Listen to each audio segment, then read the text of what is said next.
Hello everyone, কেমন আছেন? আশা করছি সকলে খুবই ভালো আছেন। হাজির হলাম আমার একটি নতুন ভিডিও নিয়ে। আর আজকের ভিডিওতে আমরা পাকিস্তানের একজন স্টাইলিশ এবং হ্যান্ডসাম অভিনেতা ও বর্তমান সময়ের পাকিস্তানের সবচেয়ে জনপ্রিয় অভিনেতা ফিরোজ খানের লাইফস্টাইল সম্পর্কে জানতে চলেছি।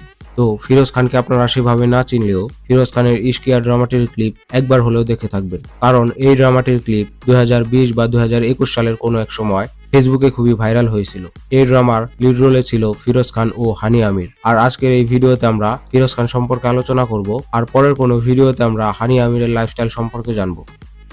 আর ইশকিয়া ড্রামাটির ক্লিপ ফেসবুকে দেখে আমি সেই সময় ড্রামাটি দেখেছিলাম, আর এই ড্রামাটি দেখার পর আমি পার্সোনালি ফিরোজ খানের ফ্যান হয়ে গেছি। ফিরোজ খানের যে অ্যাক্টিং স্কিল ও তার যে অ্যাটিটিউড, সেটা আমার কাছে পার্সোনালি খুবই ভালো লেগেছে। আর আপনাদের মধ্যে থেকে কেউ যদি ফিরোজ খানের ড্রামাগুলো দেখে থাকেন, একমাত্র সেই বলতে পারবেন আমি সত্য বলছি নাকি মিথ্যা বলছি। তো আর বেশি কথা না বলে চলুন এখন ফিরোজ খানের সম্পর্কে বিস্তারিত জেনে আসি।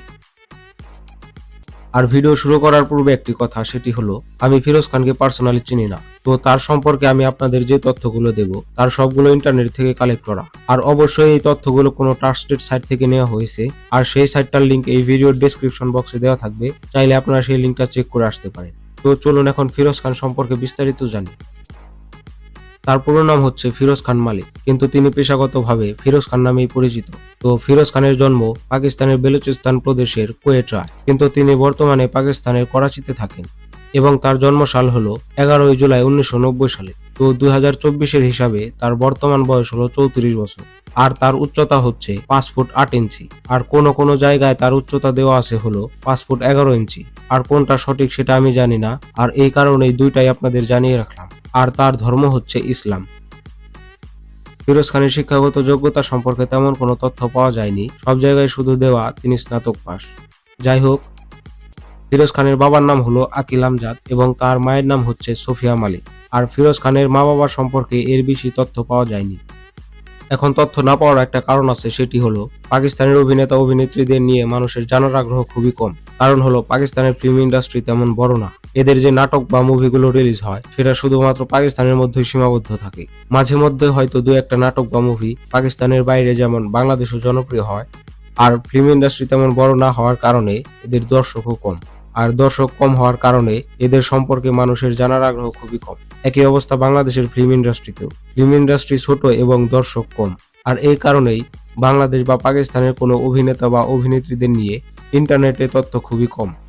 যাই হোক, অনেক বাড়তি কথা বলে ফেললাম। তো ফিরোজ খানরা মোট 4 ভাই বোন। অভিনেত্রী হুমায়মা মালিক এবং গায়িকা দোয়া মালিক, এই দুজন হলো ফিরোজ খানের ছোট বোন। আর তার ছোট ভাইয়ের নাম হলো আল্লাহ মালিক। তো ফিরোজ খান তার অভিনয় ক্যারিয়ার শুরু করে হলো এয়ারওয়াই মিউজিকের মাধ্যমে, এবং তিনি প্রথমে একজন ভিজে বা ভিডিও জ্যাকি, যাকে আমরা ভিডিও উপস্থাপকও বলে থাকি, এর মাধ্যমে ফিরোজ খান তার মডেলিং ক্যারিয়ার শুরু করেন। এবং 2014 সালে মুক্তি পাওয়া টেলিভিশন সিরিজ বিক্রম মেরা নাসিব ড্রামায় হরি চরিত্রে অভিনয়ের মাধ্যমে ফিরোজ খান তার অভিনয় জগতে অভিষেক করেন। তারপর একই বছর মুক্তি পাওয়া রোমান্টিক থ্রিলার ড্রামায় চুপ রাহতে আজার চরিত্রে অভিনয় করেন। যদিও এটি তেমন ব্যবসা সফল ছিল না এবং এই ড্রামার মাধ্যমেও ফিরোজ খান তেমন পরিচিত হয়ে উঠতে পারেনি। 2015 সালে ফিরোজ খান আরেকটি রোমান্টিক সিরিজ তুমসে মিলকে ড্রামায় হুমায়ুন চরিত্রে অভিনয় করেন। একই বছর তিনি রোমান্স নাটক গুলি রানায় আদিল আহমেদের চরিত্রে অভিনয় করেন। এই ড্রামাটি একটি উপন্যাসের অবলম্বনে তৈরি করা হয়েছিল, আর এই উপন্যাসের নাম হলো হস্তিকে আহাং। আর এই ড্রামাটি মুক্তি পাওয়ার পর এটি সেই সময় খুবই জনপ্রিয় হয়ে ওঠে। আর এই ড্রামাটির মাধ্যমেই ফিরোজ খান সবার কাছে একটা পরিচিত মুখ হয়ে ওঠে। এবং 2016 সালে ফিরোজ খান পাকিস্তানের ফিল্ম ইন্ডাস্ট্রি ললিউডেও অভিষেক করেন, এবং তার অভিষেক মুভিটির নাম হলো জিন্দেগি কিতনি হাসিন হ্যায়।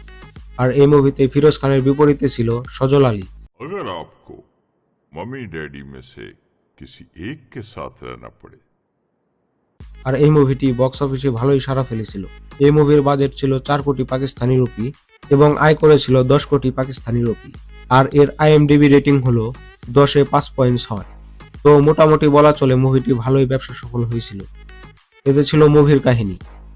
আর ফিরোজ খান তার ড্রামার মাধ্যমে যুগান্তকারী সাফল্য পেয়েছিল হলো খনি ড্রামার মাধ্যমে। এই ড্রামায় ফিরোজ খান মীর হাদির চরিত্রে অভিনয় করেছিলেন, যিনি একজন উঠতি রাজনীতিবিদের ছেলে, যিনি রাগের বশবর্তী হয়ে সানা জাভেদের সাথে একজন বিশ্ববিদ্যালয় ছাত্রকে গুলি করে হত্যা করেছিলেন, যা বাস্তব জীবনের উপর ভিত্তি করে নির্মাণ হয়েছিল। এই ড্রামাটি একটি বিশাল সাফল্য হয়েছিল এবং এই ড্রামাটির জন্য ফিরোজ খান সবার কাছে একটা পরিচিত মুখ হয়ে ওঠে। আর এই খনি ড্রামার জন্য ফিরোজ খান লাক্সস্টাইল অ্যাওয়ার্ডে তিনি সেরা অভিনেতার পুরস্কার পেয়েছিলেন। এরপর 2018 ও 19 সালে ফিরোজ খানের আরো দুটি ড্রামা মুক্তি পায়, আর এই দুটি ড্রামাও ভালোই ব্যবসা সফল হয়েছিল। আর 2020 সালে ফিরোজ খান আরেকটি রোমান্টিক ড্রামায় কাজ করেন, আর তার নাম হলো ইশকিয়া। এই ড্রামায় ফিরোজ খানের পাশাপাশি ছিল হানি আমির, আর মূলত এই ড্রামার মাধ্যমেই হানি আমির বাংলাদেশে জনপ্রিয় হয়ে উঠেছিল। যাই হোক, হানি আমিরকে নিয়ে আমরা অন্য আরেকটি ভিডিওতে আলোচনা করব। আর এই ইশকিয়া ড্রামাটির অনেক দর্শক প্রিয়তা পেয়েছিল, আর এই ড্রামাটি আপনি না দেখলেও এই ড্রামাটির ক্লিপ একবার হলেও দেখে থাকবেন। अच्छा अब मुझे तुम फोन करो और मुझे बताओ कि तुम मुझे मिस कर रहे हो, ठीक है? Okay bye. আর এই ড্রামার জন্য ফিরোজ খান দ্বিতীয়বারের মতো পাকিস্তানের আন্তর্জাতিক স্ক্রিন পুরস্কারে সেরা অভিনেতা হিসেবে নির্বাচিত হয়েছিলেন। And the award goes to Feroz Khan for Ishqiya. একই বছর ফিরোজ খান ঘোষণা করেন যে তিনি অভিনয় ছেড়ে দেবেন, এই বলে যে তিনি শুধুমাত্র ইসলামের জন্য কাজ করতে চান। কিন্তু 2021 সালে ফিরোজ খান আবার অভিনয়ে ফিরে আসেন এবং 2021 সালে ফিরোজ খানের অত্যন্ত প্রত্যাশিত ড্রামা খুদা और मोहब्बत সিজন 3-তে ফাহাদ চরিত্রে অভিনয় করেন, যা জিও এন্টারটেইনমেন্ট টিভি চ্যানেল ও ইউটিউবে মুক্তি পেয়েছিল। এবং এই ড্রামাটি ইউটিউবে সর্বাধিকবার দেখা পাকিস্তানি টেলিভিশন সিরিজে পরিণত হয়েছিল। আর আমার কাছে এই ড্রামাটি পার্সোনালি খুবই ভালো লেগেছে। আর এই ড্রামার একটা গান আছে, সেটিও আমার কাছে খুবই ভালো লাগে। तावीज़ बना के मैं पहनूं तुझे। আর ফিরোজ খান তার অভিনয় ক্যারিয়ারে সর্বমোট 14টিরও বেশি ড্রামায় অভিনয় করেছেন। আর 14টি ড্রামার মাধ্যমেই ফিরোজ খান যে পরিমাণে জনপ্রিয় হয়েছেন, আমার মনে হয় না যে পাকিস্তানের আর কোনো অভিনেতা এত জনপ্রিয় হতে পেরেছে। আর পাকিস্তানের সর্বোচ্চ পারিশ্রমিক প্রাপ্ত অভিনেতাদের মধ্যে ফিরোজ খান একজন। এবার আসা যাক ফিরোজ খানের পারিবারিক জীবনে। তো ফিরোজ খান 2018 সালে সৈয়দা আলিজ ফাতিমা রাজাকে বিয়ে করেন এবং 2019 সালে তাদের একটি ছেলে সন্তান হয়, আর তার নাম হলো মোহাম্মদ সুলতান খান। কিন্তু 2020 সালে তাদের ডিভোর্স হয়ে যায়। আর তার প্রাক্তন স্ত্রী তার নামে মামলা করেন যে ফিরোজ খান নাকি তার উপর প্রচুর নির্যাতন চালাতো। আর এই মামলা করার পর পাকিস্তানি ড্রামার যে সোসাইটি আছে তারা ফিরোজ খানকে ব্যান করে দেয়। আর ফিরোজ খানের উপর যে মামলাটি হয়েছিল সেটি প্রায় 6 মাসের মতো কোর্টে ছিল। আর 6 মাস পর কোর্ট থেকে রায় আসে হলো ফিরোজ খানের পক্ষে, যে ফিরোজ খানের প্রাক্তন স্ত্রী তার উপর যে অভিযোগ করেছেন তা সম্পূর্ণ মিথ্যা। আর কোর্ট থেকে ফিরোজ খানের পক্ষে রায় আসার পর ফিরোজ খানের কাছে একের পর এক ড্রামার অফার আসা শুরু করেন। আর তারপর থেকে ফিরোজ খান আবার অভিনয় জগতে ফিরে যায়। আর ফিরোজ খান 2022 সালে তার প্রথম স্ত্রীকে ডিভোর্স দেওয়ার পর 2022 সালে ডক্টর জৈনবকে বিয়ে করেন। সম্প্রতি ফিরোজ খান একটি চলচ্চিত্র প্রচারমূলক অনুষ্ঠানে দেখা যায়, যেখানে তিনি তার স্ত্রী জৈনবের সাথে তার দ্বিতীয় বিবাহের বিষয়ে খুশি প্রকাশ করেন। আর এখনো ফিরোজ খান নতুন একটি ড্রামার শুটিং এ আছেন, আর এই ড্রামাটির নাম এখনো পর্যন্ত জানা যায়নি। আর ধারণা করা হয় যে ফিরোজ খান ড্রামার এক একটি এপিসোডের জন্য 3 থেকে 5 লাখ পাকিস্তানি রুপি পর্যন্ত পারিশ্রমিক নিয়ে থাকেন। এই টাকার পরিমাণ কম বা বেশি হতে পারে। আর 2022 হিসাব অনুযায়ী ফিরোজ খানের মোট সম্পত্তির পরিমাণ হলো $5 মিলিয়ন, যা কিনা তিনি মুভি, ড্রামা ও বিভিন্ন অ্যাড এবং ব্যবসার মাধ্যমে আয় করেছেন।